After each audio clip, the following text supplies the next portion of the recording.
Thank you. Mr. Prem Chandran. Thank you, Yes, Mr. please. Chairman, sir, for affording me this opportunity to take part in the discussion on the motion of thanks to the presidential address.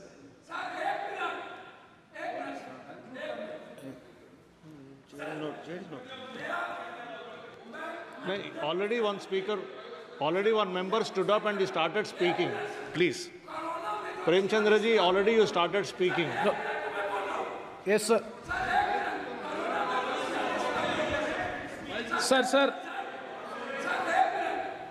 Sir, by virtue of Article 87 of the Constitution of India, it is the responsibility of Her Excellency, the President of India, to make an address to the joint session of the Parliament. Sir, we are thankful to the Honorable President of India in coming to this House and addressing the joint session, but we are having strong reservations about the contents of the speech, which is around 51-minute speech, having 30 paragraphs. Sir, Mr. Chairman, sir, as I rightly pointed out that this is a newly constituted House, that is of 18th Lok Sabha. This is the first presidential speech in the 18th Lok Sabha. I have to say it is quite unfortunate to say that the presidential speech was totally disappointing because the cardinal, essential, very important, serious concerns and the most important political issues such as the irregularities in the premier competitive examinations and also the high-rocketing price rise due to the inflation, and third, the uncontrolled growth of unemployment and the economic inequality and the attack on the minorities and Dalits and the social justice. All these very important political, genuine public issues have not been addressed in the presidential speech because it is the first presidential speech of the 18th Lok Sabha. We have expected a lot. It is quite unfortunate to say that it is totally disappointing. Sir, what is the purpose of this presidential speech or presidential address to the joint session of the House? To declare the programs and policies of the government to be pursued in the coming years or the coming year. But the 51-minute speech consisting of 30 paragraphs, if we examine, it is only merely a political statement of the government regarding the so-called achievements of the government during the last 10 years. Sir, I have already moved today morning, I have already moved 10 amendments to the motion, moved by Anurag Singh Thakurji. So I may be permitted to elaborate these 10 amendments because I won't get the time at the time of passing the motion. So I may be given a little bit time because I have already moved 10 amendments. Sir, the new government, this is a new government according to me. Technically, it is a new government. Though the Prime Minister, the Cabinet Ministers, all are the same, one and the same. There is no major changes, but still, in a new Lok Sabha, technically it is a new government. That is why we are thinking that we have expected a lot from the President, that the innovative new programs of the new government will be spelled out in the presidential address. But unfortunately, we didn't find anything so as to have any innovative new program or policy which are going to be implemented or pursued by this government for the coming 5 years. So we can describe it as an old wine in the old bottle. Nothing is being changed. Sir, coming to the speech, the contents of the speech, if you go through the para 3 of the speech, sir, the President said that, I would like to quote, the people of India have full faith that only my government can fulfill their aspirations. Therefore, this election of 2024 has been an election of trust in policy, intention, dedication, and decision, unquote. Sir, once again, I would like to say that this is totally factually incorrect to say. Because this is the government, the present government led by Sri Narendra Modi ji is a minority government, or it is a government, it is being supported by Janata Dal and TDP. Sir, it is not an NDA government, it can be described as an N-square DA government. Because Naidu, Nitish depending alliance. This is N-square DA alliance government. This was not the position in the 18th Lok Sabha. So what was the people's mandate? The people's mandate was against the Prime Minister and also the BJP. So people of the country rejected the slogan of Char Sau Par.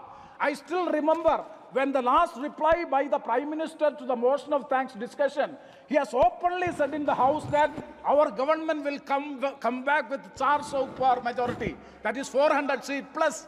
Sir, the people have rejected the claim and the demand of the Prime Minister, 400 plus seats, and also in 19th Lok Sabha and 18th Lok Sabha, BJP had the simple absolute majority, and it has come down to 240. What is it indicating? That means the people has lost the confidence in a government led by BJP and government led by the Prime Minister Sri Narendra Modi ji. It is a clear verdict against BJP and the Prime Minister. That is the real indication or manifested by the people of India in the 2024 elections. Sir, how do the government got this? So BJP got the 240 seats. When India Front led by the Congress and Sri Rahul Gandhi, and we have politicized the election campaign. We have raised the issues of unemployment, price rise, social justice, attack against the minorities and Dalits. Sir, these were the genuine issues raised Rahul Gandhi during the Bharat Jodo Yatra and Bharat Jodo Nyaya Yatra.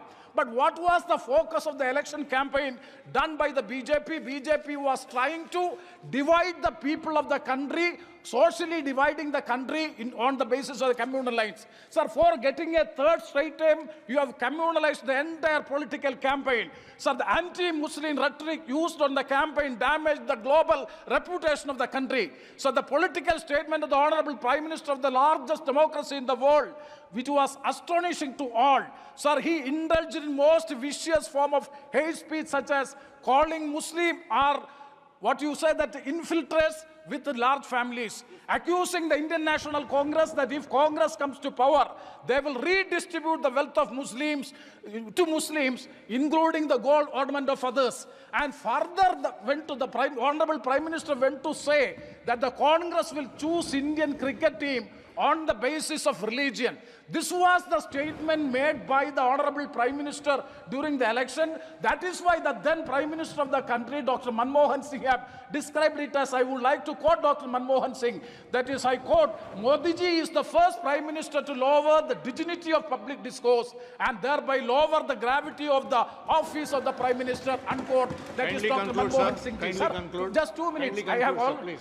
Yes, I will Kindly conclude, sir. yeah. Sir, since it is a minority government with the support of the allied partners, the government is not going to complete the term of office of the 5 years. Sir, further, this is an ED and CBI sponsored government. No government during the post-independent India has never misused the central investigating agencies like this, and they are always talking about the fight against the corruption. Sir, we have seen the experience in Maharashtra, what has happened in Maharashtra. Now the Chief Minister of the state and also the people of the Maharashtra have given a bitter reply to the BJP also. And the last point which I would like to make is regarding the parliamentary democracy. Para 29 of the speech of the Honorable President cautions us about the smooth functioning of the Parliament. Sir, we are ready and willing to the opposition, the whole opposition is ready and willing to cooperate with the government to have the smooth functioning of the Parliament. Thank and you. thereby Shri strengthening, Hanuman sir, I will conclude, strengthening our system of governance. Definitely we will cooperate with the government, but the government has to